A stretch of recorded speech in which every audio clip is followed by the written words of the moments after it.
एक बार की बात थी। एक बार एक लड़का बहुत ही साधारण और छोटे से गांव में रहता था, लेकिन उसका सपना बहुत ही बड़ा था। वह चाहता था कि वह एक दिन भारत का सबसे बड़ा एथलीट बने, लेकिन उसकी जिंदगी में एक बड़ा सा रोड़ा था। ना तो उसके पास कोई संसाधन थे, ना तो गांव में अच्छा ट्रेनिंग का मैदान, और ना ही फिटनेस के लिए किसी भी प्रकार का उपकरण उपलब्ध था। लड़के के पास केवल एक ही चीज थी जो उसे कभी न हार मानने के लिए भी प्रेरित करती थी, और वो था उसका जुनून और आत्मविश्वास।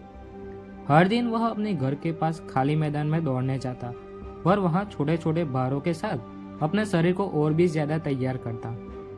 लेकिन उसे देखकर गांव के लोग अक्सर कहते, तुम क्या करोगे? तुम जैसे छोटे लड़के के पास आखिर है ही क्या? यह सब तो बड़े शहरों के लड़कों के लिए है। इन बातों को कभी उसने अपने ऊपर हावी नहीं होने दिया।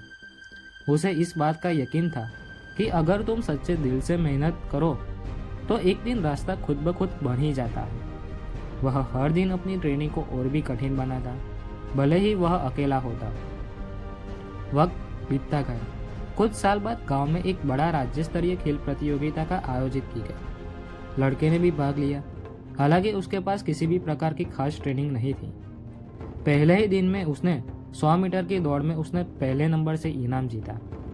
यह न केवल उस लड़के के लिए बल्कि पूरे गांव के लिए एक बड़ी शानदार जीत थी। अब राज्य स्तर की उसकी सफलता ने उसे आत्मविश्वास और जुनून से भर दिया था। वह फिर से कठिन ट्रेनिंग करने लगा और अब उसे राष्ट्रीय प्रतियोगिता में भाग लेने का भी फैसला किया।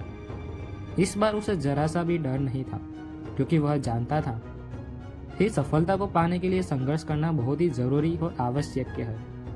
अंत में उसने राष्ट्रीय प्रतियोगिता में भी भाग लिया और वहां भी उसने पहले नंबर से इनाम जीता। उसकी मेहनत और विश्वास ने उसे वहां सफलता दिलाई जो कि कभी उसका एक सपना हुआ करता था। वह भारत का सबसे बड़ा एथलीट बन गया था।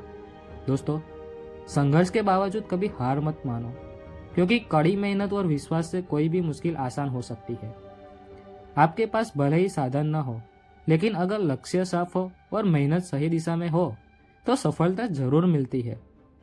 सच्ची ताकत तब होती है जब हम अपने सबसे बड़े डर को चुनौती देकर अपने सपने को साकार करते हैं। सपने बड़े जरूर होने चाहिए, लेकिन याद रखिए, जरूरी यह भी है कि उन सपनों को पूरा करने की हिम्मत हो। अगर ये कहानी आपको अच्छी लगी हो तो वीडियो को लाइक कर देना और चैनल को सब्सक्राइब कर देना। मैं मिलता हूँ आपसे ऐसी और भी नई कहानियों के साथ।